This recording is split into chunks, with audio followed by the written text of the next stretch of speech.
Supreme court ने एक फैसला दिया था कि मंदिरों मस्जिदों के ऊपर से ये लाउड स्पीकर हटने चाहिए। सुप्रीम कोर्ट ने पूछा कभी? सबरीमला के लिए तो सुप्रीम कोर्ट बहुत चिंतित थी, डे टू डे बेसिस पे पूछ रही थी। आप ही के शहर में थाने कोई जगह है, उसी थाने के एक थाने के अंदर किसी लेडी ने जाके कहा कि ये सुबह सुबह 4 बजे ये अजान देते हैं, सबकी नींद खुल जाती है, ये सुप्रीम कोर्ट का ऑर्डर है, इसे लागू करिए। उस पुलिस वाले ने हाथ जोड़ लिए, कहा कि ये हो नहीं सकता। बहन जी, जिस देश की पुलिस डरती हो, जिस देश में सुप्रीम कोर्ट आदेश देने के बाद चुप हो जाता हो और समाज न रिएक्ट करता हो, उस समाज में गुंडे बदमाश ऐसे ही खुले घूमते हैं। अगर सुप्रीम कोर्ट अपना ऑर्डर नहीं लागू करवा सकती तो सुप्रीम कोर्ट के हम फिर किसी चीज का फैसला नहीं देंगे।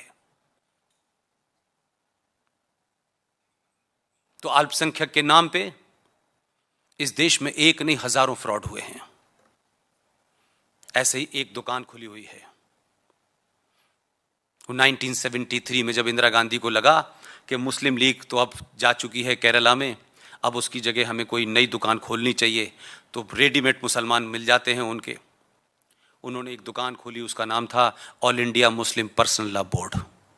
एक नई दुकान है ये, अपने आप में एक कॉन्स्टिट्यूशन है। वो हर बार सरकार से कहते हैं हमसे बात कीजिए,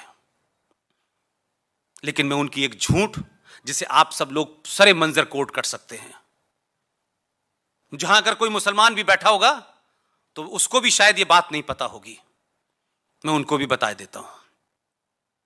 आप सबको पता है कि शाहबानो नाम की एक महिला थी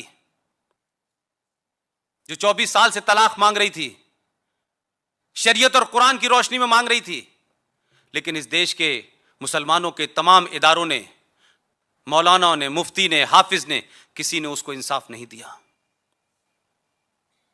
देश की सुप्रीम कोर्ट ने इंसाफ दिया तो उस वक्त के आधुनिक प्रधानमंत्री लोकसभा में 412 सीटें लेने के बाद भी उस कानून को पलट दिया कि उन्हें जिन लोगों को अपील करना था वो नहीं चाहते थे।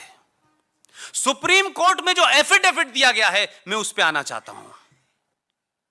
सुप्रीम कोर्ट में all India Muslim personal law board ने एक एफिडेविट दिया और उस एफिडेविट में कुरान मजीद की जो आयत थी, कुरान मजीद में जो तलाक का सिस्टम बताया गया है, उसको ही टेम्पर कर दिया। मुसलमान पूछते नहीं है उनसे। मुसलमानों की दिक्कत यह है कि जो पढ़ गया है वो अपने आप को अलग कर लेता है और दूसरे लोग छोटे भाई का पजामा, बड़े भाई का कुर्ता पहने हुए पूरे देश में जाने क्या क्या बनाते घूम रहे हैं। कुछ उनसे कोई मतलब नहीं है। कुरान शरीफ सबने पढ़ा हुआ है, लेकिन भाई उसके मतलब तो बताओ कहां लिखा है। आपने क्या किया कि जिस आयत का हवाला देकर के सुप्रीम कोर्ट में आपने एफिडेविट दिया, उसमें क्या लिखा?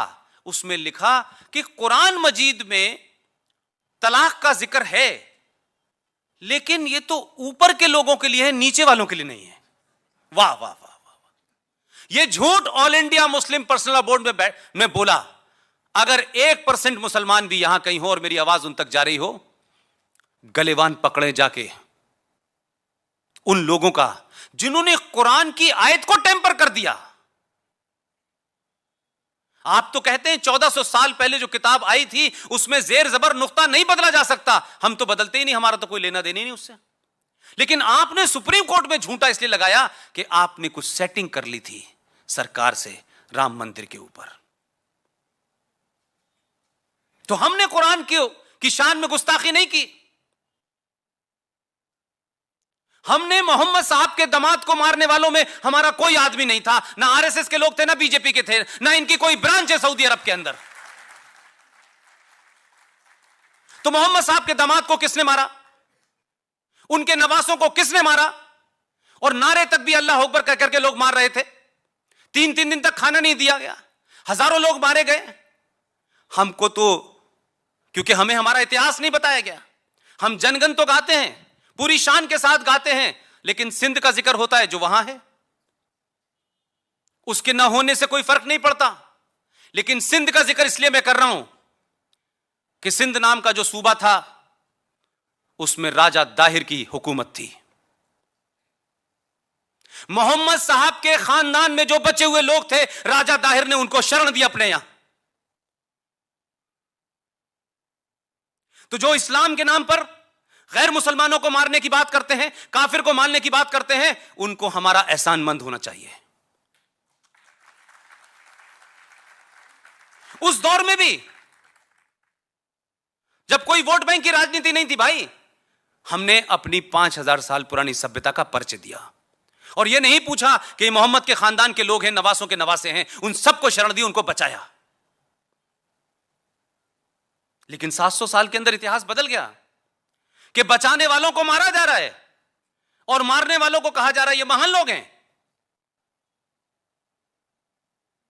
क्योंकि राजा दाहिर के बारे में इतिहास नहीं बताया जाएगा, क्योंकि इतिहास तो गांधी जी से शुरू होता है, नेहरू जी से होते हुए, इंदिरा गांधी से होते हुए राहुल गांधी पे खत्म हो जाता है।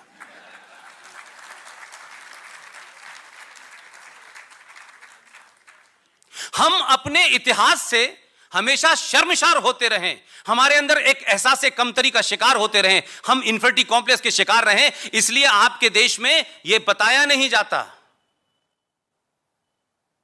कि भाई इन 10-15 लोगों के अलावा भी कोई इतिहास था, 500 साल के अलावा भी पहले कोई इतिहास था कि नहीं था। और उसको तो छोड़ दीजिए, मैं उस पर जाता ही नहीं हूं। आप 43 से 48 तक का हिसाब इतिहास भी आपको नहीं पता है। हम आजाद हो गए हैं, जो कि एक बहुत बड़ा फ्रॉड है। आजादी का कोई डॉक्यूमेंट भारत सरकार के डॉक्यूमेंट में मौजूद नहीं है, नेशनल आर्काइव में मौजूद नहीं है कि भारत 15 अगस्त को आजाद हुआ था। यह आजादी लोगों की लाशों के ऊपर मिली है, जिसे आप आजादी कहते हैं, जिसे आप जश्न मनाते हैं, क्योंकि आपने बंगाल के चौराहों पे, गलियों पे, रेल स्टेशनों में, बस स्टैंड के अंदर लोग लाशें ढूंढ रहे थे अपने बच्चों की उस दिन, जिस दिन दिल्ली के अंदर झंडा फहराया जा रहा था। पंजाब में क्या हो रहा था? 50,000 औरतों का रेप हुआ था, क्योंकि हमने दिल्ली के चारों तरफ चकाचौंध लगा दी और भारत माता की जय होने लगी और नारे लगने लगे और उन्होंने अपना विजनरी लास्ट स्टेटमेंट दे दिया, जिसे सुन सुन के हम लोग इसलिए खुश होते हैं कि है तो हिंदुस्तानी लेकिन अंग्रेजी बड़ी अच्छी बोलता है।